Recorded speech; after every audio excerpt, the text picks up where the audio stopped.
Subscribe कीजिए education centre को और प्रेस कीजिए बेल आइकन नोटिफिकेशन पाने के।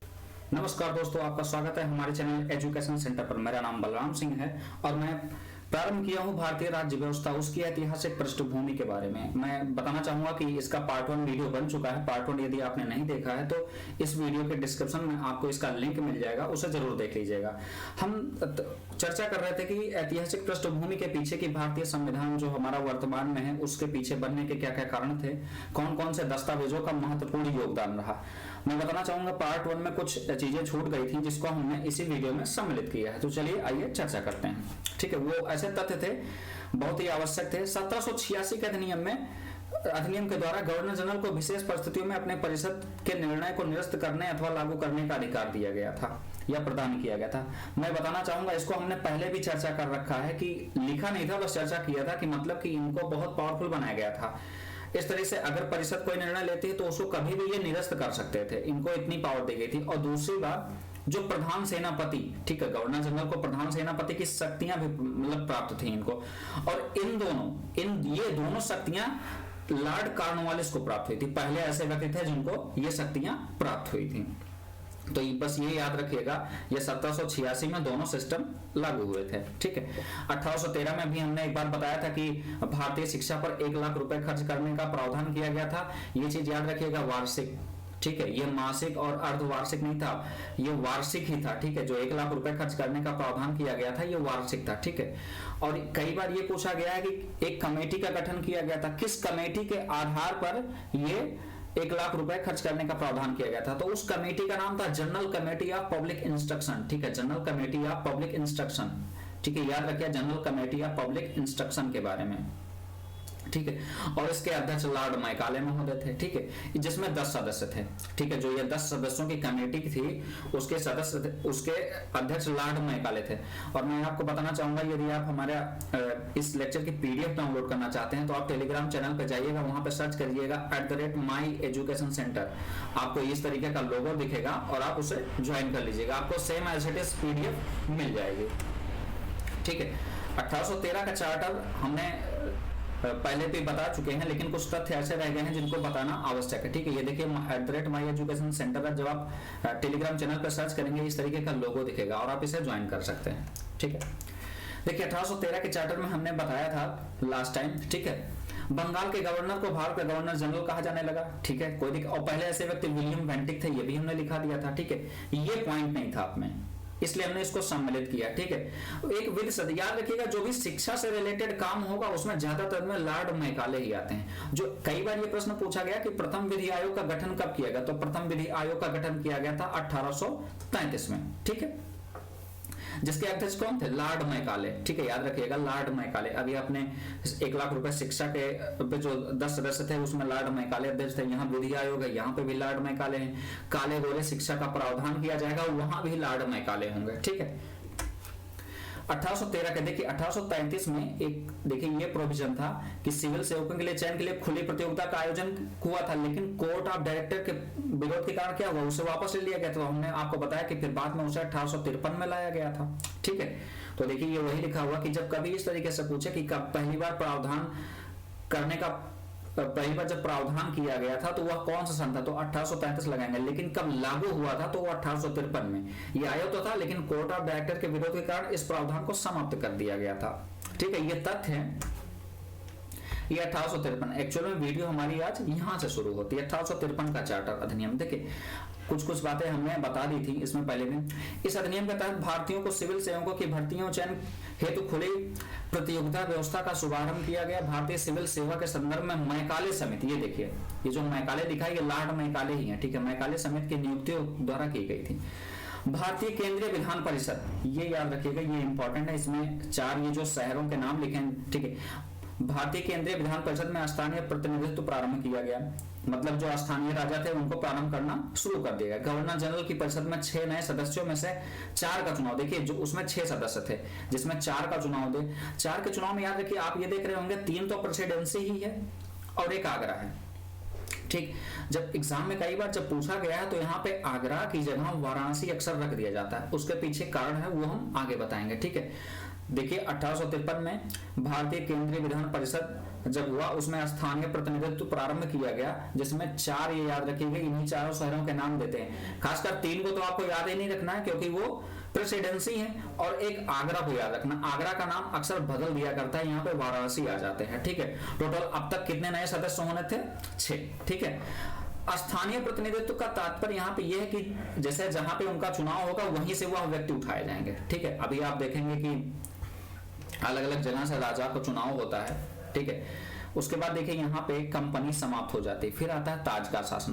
ताज का शासन से तात्पर्य यह है जो ब्रिटिश संसद द्वारा डायरेक्ट, ठीक है। अब यहाँ पे याद रखिएगा, हमने बताया 1773 के रेगुलेटिंग एक्ट से यहाँ से कंपनी को राजनीतिक और प्रशासनिक मान्यता मिलती है, लेकिन 1858 तक आते आते उनको सब कुछ खत्म कर दिया जाता है। एक्चुअल में ब्रिटेन यही चाहता ही था कि उसका प्रत्यक्ष नियंत्रण हो जाए भारत पे।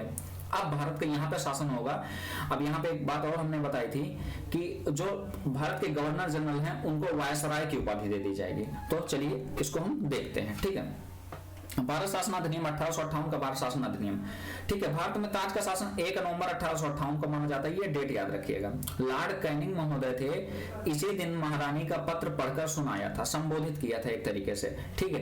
वही पहले वायसराय भी थे, यहाँ पे लिखा हुआ है गवर्नर जनरल का नाम बदलकर भारत का वायसराय कर दिया गया, ठीक है। भारत के प्रथम वायसराय लॉर्ड कैनिंग थे, ठीक। इस अधिनियम के द्वारा नियंत्रक बोर्ड और निदेशक कोर्ट को समाप्त कर भारत में द्वैध शासन प्रणाली का अंत कर दिया गया। एक बात हमने बताई थी कि 1773 में द्वैध शासन प्रणाली का प्रारंभ होता है। कैसे? क्योंकि 1773 में कंपनी शासन करती है, उसके बाद कंपनी के ऊपर ब्रिटेन की संसद काम करती है। एक तरीके से दोहरा शासन होता, जिसे समाप्त कर दिया गया। अच्छा, इसको समाप्त करने की क्या जरूरत है? नियंत्रक बोर्ड और निदेशक बोर्ड की जरूरत थी, क्योंकि नियंत्रक बोर्ड किसके ऊपर काम करता था? कंपनी के ऊपर। निदेशक बोर्ड भी कंपनी के ऊपर। एक तरीके से एक प्रशासनिक देखता था और एक राजनीतिक मामला देखता था।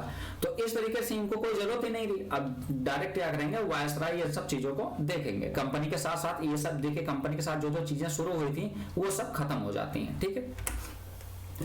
1858 के भारत शासन अधिनियम में देखेंगे एक नया पद भारत सचिव के नाम से बनाया गया था, ठीक है।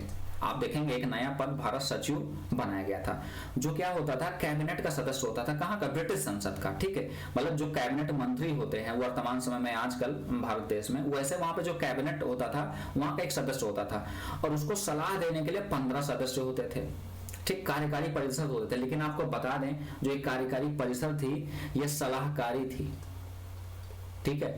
सलाहकारी थी, मतलब ये उसको माने या ना माने उस पर डिपेंड नहीं करता, ये सलाहकारी परिषद थी। तो आपको बता दें भारत सचिव था जो ब्रिटिश संसद का कैबिनेट सदस्य होता था, ठीक है। उसके सहायता के देने के यहाँ पे लिखा भी हुआ 15 सदस्यीय परिषद का भी गठन किया गया था, जो एक सलाहकारी, मतलब उन बात को मानने या ना मानने के लिए नहीं डिपेंड थे उन पे, ठीक है। ये देखिए एक प्रश्न, ठीक है, बहुत बेहतरीन। क्या भारत सचिव पर मुकदमा चलाया जा सकता था? बिल्कुल हाँ, ठीक है। यहाँ मैं हाँ लिख दे रहा हूँ, ठीक है, चलाया जा सकता। क्योंकि ये देखिए, चूंकि ये कैबिनेट का सदस्य थे, तो एक तरीके से देखा जाए संविधान का अंग हो गया उनके हिसाब से, ठीक है, हमारे भी हिसाब से। तो हम इन पे क्या कर सकते हैं, हम मुकदमा भी चला सकते हैं, ठीक है। अभी तक जो था, जो गवर्नर थे, गवर्नर जनरल थे, वो क्या थे, जो सर्वोच्च न्यायालय के क्षेत्राधिकार से बाहर थे। आपको बताया था सेटलमेंट एक्ट जो आया था वही सब सेट कर रहा था। कंपनी के अधिकारी और गवर्नर थे, वो सब क्या थे, क्षेत्राधिकार से बाहर थे, कोर्ट के क्षेत्राधिकार से बाहर थे। लेकिन क्या हुआ, ये पहली बार कोर्ट के क्षेत्राधिकार में आए। कहने का मतलब यदि कोई अब ये गलती करते हैं तो इन पर केस भी चलाया जा सकता है। तो ये याद रखिएगा, सबसे महत्वपूर्ण बात, भारत सचिव का पद, ठीक है, कैबिनेट का सदस्य होता था, ब्रिटिश संसद के, और ये ब्रिटिश संसद के प्रति उत्तरदायी होता था, जैसे यहाँ के आजकल सांसद लोग होते हैं, ठीक है। और ये 15 सदस्यीय कार्यकारी परिषद थी, ठीक है, जो उनको सलाह देती थी। आगे बढ़ते हैं। अब उसके बाद याद रखिएगा भारत परिषद। अच्छा, यहां मैं बता दूं आपको, कई बार ये प्रश्न में आया चार्टर और परिषद, ठीक। चार्टर और परिषद, कितने चार्टर आए थे? टोटल 4। कितने परिषद आए थे? टोटल 3। ये याद रखिएगा, कई बार प्रश्न पूछ ले गए हैं कि चार्टरों की संख्या कितनी थी और परिषदों की संख्या कितनी थी, ठीक है।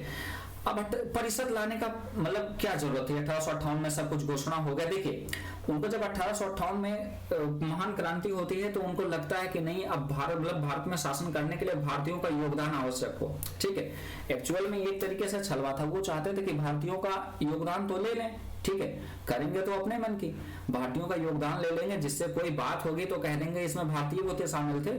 ठीक है, तो उस हिसाब से इन्होंने क्या किया, 3% लेके आए, 1861 का परिषद, 1892 और 1909 में। ठीक है, 3 अधिनियम पारित किए। तो इनको लगा कि क्रांति हुई तो इनको लगा कि भारत में शासन करने के लिए भारतीयों का योगदान आवश्यक है। तो हम पहले देखेंगे 1861 का परिषद के बारे में चर्चा करेंगे। ठीक है, भारत परिषद अधिनियम 1861। 1857 की क्रांति के बाद ब्रिटिश सरकार ने महसूस किया कि भारत में शासन चलाने के लिए भारतीयों का सहयोग लेना आवश्यक है। मैं बता चुका हूं, इसके तहत 3% लाए, ये पीछे वाला ही लाइन है। ठीक है, आगे बढ़ते हैं। इस अधिनियम के तहत कानून बनाने में भारतीयों का योगदान आवश्यक समझा। इसके तहत 1862 में देखिए लॉर्ड कैनिंग, अब यहाँ पे लॉर्ड कैनिंग है, ये कौन है, वायसराय हैं। ठीक है, ये भारत के प्रथम वायसराय हैं। ठीक है, 3 भारतीय राजाओं, देखिए बनारस के राजा, पटियाला के राजा और सज्जनकर राव को विधान परिषद में मनोनीत किया। मतलब अभी भी एक तरीके से देखेंगे चुनाव नहीं हो रहे हैं, मतलब कहने का मतलब वो मनोनीत किया जा रहा है। यहाँ पे आप ध्यान दीजिएगा कि यहाँ पर मनोनीत किया जा रहा है 1858 के बाद। ठीक है, 1858 मतलब जब से अंग्रेज शासन कर रहे थे, 1858 में पहली बार भारतीयों का योगदान हुआ। कब, 1862 में लॉर्ड कैनिंग के द्वारा। ठीक है, उन्होंने क्या किया, 3 राजाओं को मनोनीत किया। आगे बढ़ते हैं, देखिए, और यहाँ पे विधान परिषद का गठन किया। बंगाल में करना ही था, उत्तर पश्चिम में प्रांत में करना ही था और पंजाब में भी। ठीक है, पंजाब भी 1857 की क्रांति से अछूता नहीं रहा। ठीक है, तो याद रखिएगा ये 3, बंगाल में 1862 में प्रारंभ कर दिए गए तुरंत, क्योंकि 1861 में जब पहला परिषद आता है, उसके बाद 1862 में ही वहां पे विधान परिषद का गठन कर दिया जाता है। उसके बाद 1866 और 1897 में। ठीक है, क्रमशः 1866 उत्तर पश्चिम प्रांत और पंजाब 1897। ठीक है, इस अधिनियम के तहत भारत के वायसराय को अध्यादेश जारी करने की शक्ति, ये देखिए जो आजकल हमारे राष्ट्रपति को प्रदान की गई, वो इन्हें तभी प्रदान की गई थी। अध्यादेश जारी करने की शक्ति प्रदान कर दी गई इसको। अच्छा, पहले ऐसे व्यक्ति कौन थे, ये हमें कमेंट करके बताइएगा।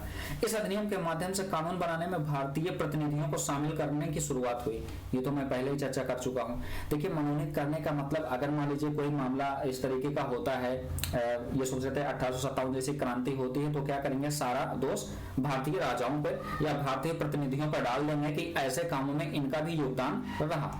ठीक है, आगे बढ़ते हैं। इस अधिनियम के माध्यम से मद्रास और बम्बई की प्रेसिडेंसियों को पुनः विधायी शक्ति। अच्छा, ये आप हमें कमेंट करके बताइए कि जो विधायी शक्तियां हम जब पहला वीडियो बता रहे थे, उन्हें मद्रास और बम्बई की विधायी शक्तियों को छीन लिया गया था। ठीक है, वो हमें बताइएगा। और ये देखिए, हमने उसी समय बताया था कि अभी छीना है, उसके बाद में अभी इनको ये प्रोवाइड कर देंगे। ठीक है, आगे बढ़ते हैं। 1892 का भारत परिषद अधिनियम। ठीक है, आगे बढ़ते हैं। देखिए, गैर सरकारी सदस्यों की संख्या बढ़ाई गई, परंतु बहुमत अभी भी सरकार के पास थी। याद रखिएगा, जो पहला परिषद आया था, ठीक है, उसमें क्या हुआ था, लोग मनोनीत कर रहे थे, मतलब एक तरीके से गैर सरकारी सदस्यों की संख्या तो बढ़ाई गई, लेकिन बहुमत अभी भी सरकार के पास था कि ऐसा ना हो ये लोग एकजुट हो जाएं, भारतीय एकजुट हो जाएं और हमारे प्रति हल्ला बोल दें। ठीक है, अभी देखिए बढ़ाएंगे धीरे धीरे, क्या होगा, धीरे धीरे काम होना। अच्छा, यार मैं इसको सबसे बेहतरीन, ठीक है, परिषद अधिनियम मानता हूँ 1892 का। ठीक है, पूरे भारतीय राज्य व्यवस्था के ऐतिहासिक पृष्ठभूमि में इसे सबसे बेहतरीन मानता हूँ। कार्य किया था कि अभी तक भारतीयों का, पहले देखिए योगदान प्रारंभ हुआ, लेकिन यहाँ पे पहली बार बहस करने का प्रावधान किया गया कि मतलब आप बहस कर सकते हैं, पूरक प्रश्न नहीं पूछ सकते, लेकिन केवल बहस कर सकते हैं। किस पर, बजट पे। ठीक है, ये बहुत बड़ी डेवलपमेंट थी। ठीक है, बहस कर सकते थे। ठीक है, इस अधिनियम में विधान परिषदों के कार्यों में वृद्धि करें, उन्हें बहस पर बजट करने की अनुमति प्रदान की गई। यहाँ पे लिखा भी हुआ है। ठीक है, बजट पर बहस करने की अनुमति प्रदान की गई। ये बहुत बड़ी डेवलपमेंट थी। अभी तक जहां वो खड़े नहीं हो सकते थे, ये देखिए विधान परिषद में पहुंचते हैं, उसके बाद बहस कर सकते हैं। लेकिन याद रखिएगा कि अभी पर यहाँ क्या हुआ, उन्हें वोट देने का अधिकार नहीं दिया गया है। वोट देने का अधिकार नहीं दिया गया है, ना तो पूरक प्रश्न पूछ सकते हैं। और एक बात और यहाँ पे मिसिंग है कि जब जो भी होगा, जो जवाब देगा, जैसे मतलब यहाँ पर मंत्री लोग प्रश्न पूछते हैं, दूसरे मंत्री द्वारा प्रश्न पूछ के अन्य मंत्रियों द्वारा बताया जाता है। यहाँ पे कोई जवाब दे ही नहीं थी, आप प्रश्न पूछ लिए, खत्म आपका काम, आप बहस कर लीजिए, खत्म। ना तो आप पूरा प्रश्न पूछ सकते हैं और वो प्रश्न का उत्तर देने के लिए आवश्यक नहीं समझते थे। आगे बढ़ते हैं। ठीक, हमने कुछ प्रश्नों को सम्मिलित किया। आज मैं बहुत छोटी वीडियो बना रहा हूँ, कुछ प्रश्नों को सम्मिलित किया है। ठीक है, 1773 के रेगुलेटिंग एक्ट से लेके मैं जब सारी वीडियो ऐतिहासिक पृष्ठभूमि को बना चुका हूँ तो मैं एक वीडियो में लगभग 40 से 50 क्वेश्चनों को, आज तक आए हुए सभी प्रीवियस प्रश्नों को सम्मिलित कर लूंगा। ठीक है, फिलहाल ये 3-4 क्वेश्चन आप देख लीजिए, बहुत ही बेहतरीन है। ये सारे प्रीवियस पेपर हैं। ठीक है, ये सारे प्रीवियस पेपर हैं। निम्नलिखित में से किस अधिनियम में कलकत्ता में सर्वोच्च न्यायालय की स्थापना की गई? शायद इसे कोई गलत कर देगा। ठीक है, सर्वोच्च न्यायालय की स्थापना की गई तो देखिए रेगुलेटिंग एक्ट 1773 में बता भी दिया था, और जो पीछे जो प्रश्न दिए थे हमने इसके पहले वाले वीडियो में, वहां तो बहुत ही बेहतरीन प्रश्न थे। ठीक है, दूसरा ये देखिए बहुत ही इंपॉर्टेंट है, यहाँ हमने इसे इसलिए शामिल किया कि कुछ नाम बदल देते हैं। जैसे रेगुलेटिंग एक्ट को कभी कभी नियामक एक्ट, नियामक का मतलब नियम बनाने वाला, तो उसी को रेगुलेट करने वाला। ठीक है, बात तो वही हुई। ठीक है, रेगुलेट करने वाला। ठीक है, नियामक अधिनियम। ठीक है, 1773। अब आप देख रहे होंगे ये कब आया था? जाहिर से बढ़िया, देखिए सर्वोच्च न्यायालय की स्थापना, तो ये हमने क्या किया, इसको यहां से मिला दिया पहला। ठीक, इंग्लिश मिशनरियों को भारत में कार्य करने की अनुमति। ठीक है, मिशनरी का मतलब यहाँ हुआ कि वहाँ के धर्म का प्रचार। ठीक, धर्म का जो प्रचार कर रहे थे वो किस सन में किए थे? याद है आपको? याद नहीं होगा शायद, जब 1 लाख रुपए खर्च किया जा रहा था भारतीय शिक्षा पर, वो कौन सा सन था? 1813। उसी समय तो भारतीय मिशनरी मतलब विदेशी या इंग्लिश मिशनरी यहाँ पे आ रहे थे अपने प्रचार प्रसार के लिए। आगे बढ़ते हैं। गवर्नर जनरल परिषद में कानूनी सदस्य की नियुक्ति अभी कुछ देर पहले बताए हैं, 1833। अब बचा एक ही, उसे आप मिला सकते हैं। ठीक है, नियंत्रण परिषद की स्थापना, पेट सिंह। देखिए, नियंत्रण परिषद की स्थापना। ठीक है, इसे एक्ट ऑफ सेटलमेंट भी कभी कभी नाम दिया जाता है, ऐसा कुछ हालांकि है नहीं। ठीक है, आगे बढ़ते हैं। ठीक, किस अधिनियम के द्वारा ब्रिटिश संसद ने चाय और चीनी के साथ, देखिए यहाँ चीनी ना लिख के चीन लिखा हुआ, कहीं कहीं देखिए चीनी लिखा तो घबराइएगा नहीं, उस चीनी को चाय में डालने वाली चीनी ना समझ लीजिएगा। ठीक है, चाय और चीनी के साथ व्यापार को छोड़कर ईस्ट इंडिया कंपनी के भारत के साथ व्यापारिक एकाधिकार को समाप्त कर दिया गया। तो वो कौन सा था? ये आप हमें कमेंट करके बताइएगा, ये हम कई बार बता चुके हैं। ठीक है, निम्नलिखित में से किस अधिनियम के अंतर्गत भारतीय विधान परिषद को बजट पर बहस करने की शक्ति प्रदान है? ये यूपी पीसीएस में आया हुआ है। ठीक है, ये यूपी पीसीएस में कई बार प्रश्न आया हुआ है, तो अभी मैं इसी को देख रहा था। ठीक है, 1892, याद रखिएगा। ये रहा आज का लास्ट सवाल। ठीक है, देखिए निम्नलिखित कथनों पर विचार कीजिए। भारतीय शिक्षा पर 1 लाख रुपए मासिक खर्च करने का प्रावधान 1813 के चार्टर अधिनियम के तहत किया गया। क्या यह सही है? सबसे पहले तो ये देखिए 1813 सही है, लेकिन यहाँ देखिए हमने कहा था, इसको नोट करिएगा, जो 1 लाख रुपए खर्च किया जा रहा था वो वार्षिक था, इसलिए ये गलत हो गया। भारतीय शिक्षा पर 1 लाख रुपए खर्च करने हेतु general committee of public instruction का गठन किया, बिल्कुल सही। General committee of public instruction के अध्यक्ष लॉर्ड मैकाले थे, बिल्कुल सही, ये भी सही है। काले गोरे शिक्षा का जनक लॉर्ड मैकाले को माना जाता है, ये भी सही है। ठीक है, तो याद रखिएगा, दूसरा, तीसरा और चौथा कहाँ पर है? ये यहाँ पर है। ठीक है, अगर आप हमारे इस लेक्चर की पीडीएफ चाहते हैं, ठीक है, तो पीडीएफ बहुत इजी आपको अवेलेबल हो जाएगा। एक टेलीग्राम चैनल है, टेलीग्राम चैनल में जाके आप सर्च करेंगे @myeducationcenter। ठीक है, तो वहां आपको इस तरीके का लोगो दिखेगा। ठीक है, ये जो इस तरीके का लोगो दिखेगा, आप उसको ज्वाइन कर लीजिएगा। वहां पे सारी पीडीएफ और वीडियो के नोटिफिकेशन रेगुलरली आपको मिलते रहेंगे। धन्यवाद।